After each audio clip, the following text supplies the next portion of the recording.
Halo semuanya, selamat datang di El Kasus dengan aku Bielsa. Dan aku udah lama banget nggak ngupload video. Udah berapa minggu atau berapa bulan gitu mungkin ya. Karena memang ya jujur, kalau misalkan kalian lihat video-videoku yang lain, meskipun ada yang view-nya tinggi, meskipun nggak tinggi-tinggi banget, itu ya kecil-kecil semua. Dan di situ aku sadar bahwa ternyata mungkin konsepku kurang baik atau mungkin cara bicaraku kurang baik gitu. Jadinya aku harus berpikir dan mengulang untuk membuat konsep baru. Dan ini aku baru kepikiran konsepnya. Jadi hari ini adalah video pertama El Kasus yang nggak sama dengan yang sebelum-sebelumnya. Kalau misalkan sebelumnya itu membahas banyak kasus kriminal atau mungkin kayak nggak jelas gitu konteksnya.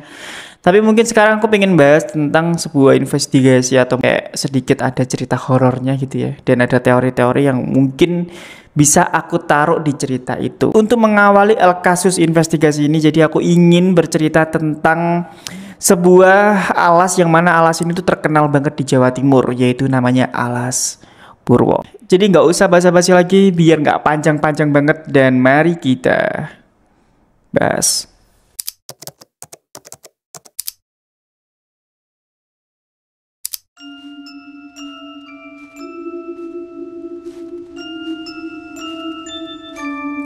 Alas Purwo dikenal sebagai salah satu kawasan hutan purba paling angker di Indonesia. Terletak di ujung timur Pulau Jawa, tepatnya di Kabupaten Banyuwangi, Jawa Timur.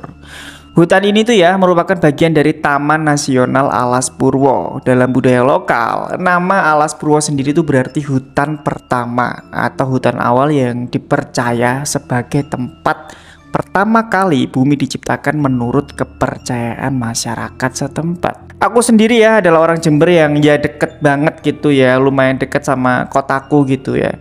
Dan jujur memang tempatnya menurutku cukup sejuk dan dingin banget. Ya cocok lah untuk tempat liburan keluarga atau mungkin sekedar main aja. Karena ya memang tempatnya sekeren itu dan jauh dari kata serem sih menurutku. Namun ya ternyata di balik itu semua ada banyak cerita-cerita tentang tempat ini. Warga sekitar itu bahkan percaya ya bahwa Alas Purwo itu adalah tempat bersemayamnya kerajaan jin terbesar di tanah Jawa. Tempat di mana batas antara dunia manusia dan dunia gaib begitu tipis. Di sana ya katanya itu dilarang keras masuk ke dalam hutan pada saat malam hari. Bukan hanya karena bahaya hewan liarnya aja, tapi melainkan juga orang hilang tanpa jejak itu ya cukup ramai banget gitulah. Bahkan ya ada yang kembali tapi dalam kondisi berbeda. Jadi orang ini tuh kayak bingung, linglung gitu, seolah-olah dia tuh nggak tahu dirinya sendiri itu siapa. Jadi ada satu kisah ya yang cukup ramai di sekitar penduduk desa itu. Ada sebuah isu tentang munculnya sebuah desa misterius di tengah belantara hutan Alas Purwo. Penduduk itu menyebutnya sebagai desa siluman. Dari namanya aja menurutku udah serem banget sih. Terus pertanyaannya kenapa desa tersebut disebut desa siluman gitu. Jadi menurut para penduduk desa di sana ya, desa ini tuh nggak selalu ada. Jadi bisa disebut desa ini tuh seperti desa gaib lah ya. Beberapa pendaki dan pencari spiritual itu bercerita bahwa saat mereka tersesat di dalam hutan, tiba-tiba itu muncul sebuah perkampungan kecil, rumah-rumah panggung dan suara gamelan lembut terdengar dari kejauhan. Dan seremnya, warga desa di sana itu tampak mengenakan pakaian adat lama, berbicara dalam bahasa Jawa kuno, dan juga mereka tampak biasa aja. Kalian bisa bayangin gak sih kalau misalkan kalian jalan-jalan di hutan terus tiba-tiba nemuin momen kayak gini gitu. Terus pas kalian lewat situ ya, kalian tuh permisi kepada orang-orang yang ada di sana. Dan orang-orang itu tuh sama sekali nggak ada yang menjawab dengan wajah datar dan tidak berekspresi. Coba bayangin, serem nggak sih gitu kan ya. Terus ini ada salah satu cerita yang menurutku cukup serem. Cerita ini tuh datang dari seorang pria asal Malang yang mengaku diajak menginap di desa itu setelah dia itu tersesat. Pada saat dia terbangun keesokan harinya, semua bangunan yang sebelumnya dia lihat itu tiba-tiba sudah nggak ada sama sekali. Dan yang tersisa itu cuma pohon dan juga bekas abu tipis di tanah seperti ya habis terbakar gitu. Ternyata kejadian itu ya nggak cuma terjadi sekali dua kali, tapi cukup sering atau berkali-kali. Tidak hanya itu aja, ada kesaksian dari penjaga hutan dan juga para pendaki yang sempat main di alas Purwo. Salah satu saksi itu adalah pegawai Taman Nasionalnya sendiri.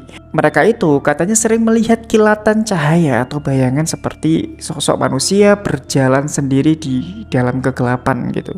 Beberapa itu bahkan mengaku mereka itu mendengar suara memanggil nama mereka, hanya untuk kemudian ya merasakan dingin yang cukup bikin merinding gitu. Ada juga ya pendaki dan penjelajah lokal yang tiba-tiba merasa tersesat, padahal sebenarnya ya mereka itu sudah sangat familiar dengan rute tersebut. Dan menurut mereka ada saat dimana jalan pulang itu tiba-tiba hilang atau nggak kelihatan. Beberapa saksi itu bercerita bahwa mereka itu sempat merasakan atau mencium bau-bauan yang wangi, mungkin seperti kayak dupa, kemenyan, dan bahkan juga bunga-bunga yang biasanya untuk ritual-ritual tertentu. Namun yang bikin menakutkan lagi, wangi itu cuma lewat aja sekelebat di depan mereka.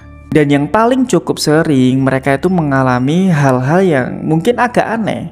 Jadi mereka tuh lupa dari sebagian apa yang mereka lihat atau rasakan.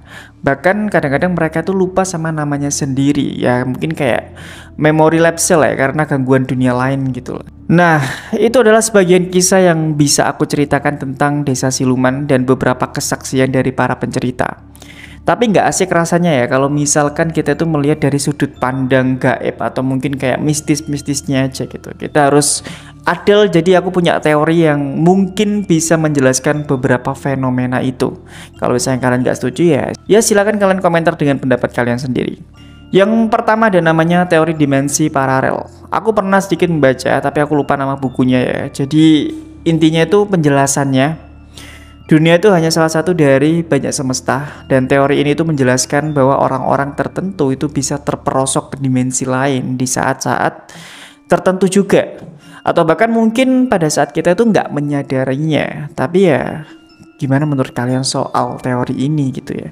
Terus lagi yang teori kedua, yaitu teori tentang entitas dan juga organisasi gaib. Jadi dalam tradisi Jawa dan juga kepercayaan agama tertentu, itu ada namanya dikenal sebagai struktur sosial yang disebut sebagai dunia jin. Mereka itu memiliki kerajaan, wilayah, bahkan desa yang jika kita cocok logikan yaitu ada kemungkinan bahwa kejadian-kejadian sebelumnya itu ada sangkut pautnya dengan teori ini.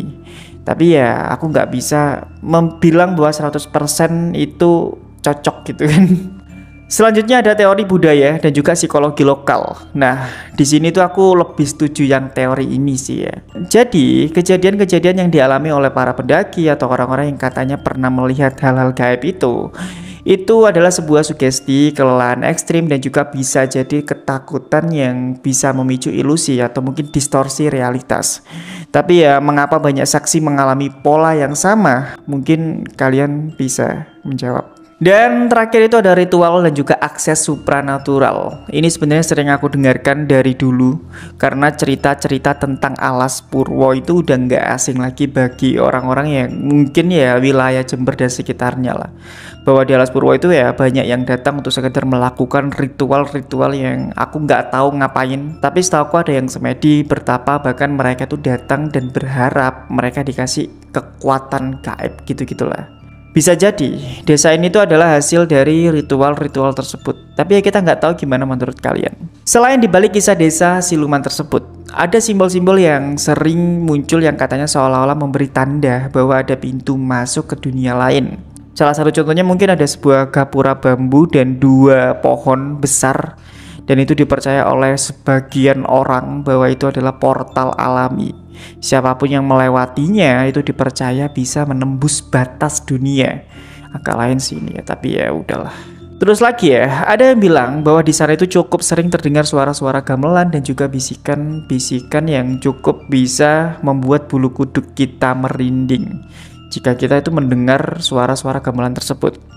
Dan menurut kepercayaan orang-orang setempat dan orang-orang yang percaya, itu adalah tanda adanya makhluk halus yang sedang berinteraksi atau hanya mungkin sekedar menyapa aja. Yang ketiga, adanya kabut mendadak dan angin dingin yang menurut kepercayaan sebagian orang bahwa itu adalah gejala fisik perubahan energi.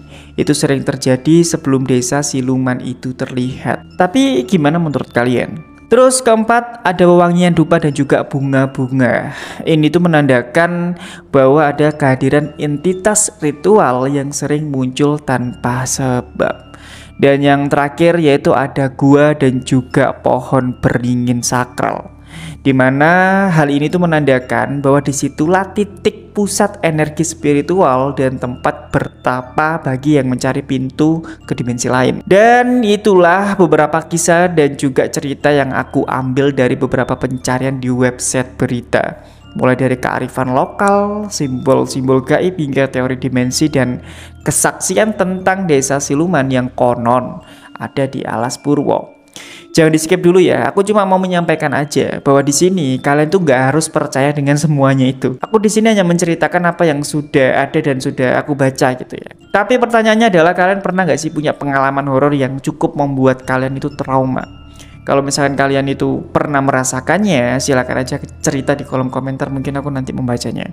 Dan aku ingin bertanya ke kalian semua, gimana menurut kalian? Apakah tempat gaib itu benar-benar ada? Dan apa teori kuat yang menjelaskan semua ini? Mungkin kalian bisa menjawab teori kalian di kolom komentar. Bebas aja kalian mau ngomong apa aja, terserah kalian. Karena ya komentar itu ya bebas untuk siapapun. Dan itulah sedikit cerita teori atau mungkin cerita-cerita gaib yang mungkin sudah banyak banget kalian dengar ya. Bahkan ya banyak juga konten kreator yang sudah membahas ini, terutama ya Kak Nesi, dimana aku ngefans sama dia juga sih. Keren gitu, makanya kenapa aku membedakan konsepnya, karena sebelumnya kriminal dan lain-lainnya itu udah banyak banget, tapi ya konten yang paling besar itu adalah Kak Nesi. Jadi aku ingin membuat sudut pandang yang berbeda atau konten yang sedikit berbeda, tapi mungkin ada ya konten kayak aku juga ya, tapi ya wis gak tau lah. Jadi ya itu ya Rek ya, aku makasih banget kalian sudah stay di sini, dan memang nggak ada penontonnya ya nggak masalah, namanya juga masih merintis.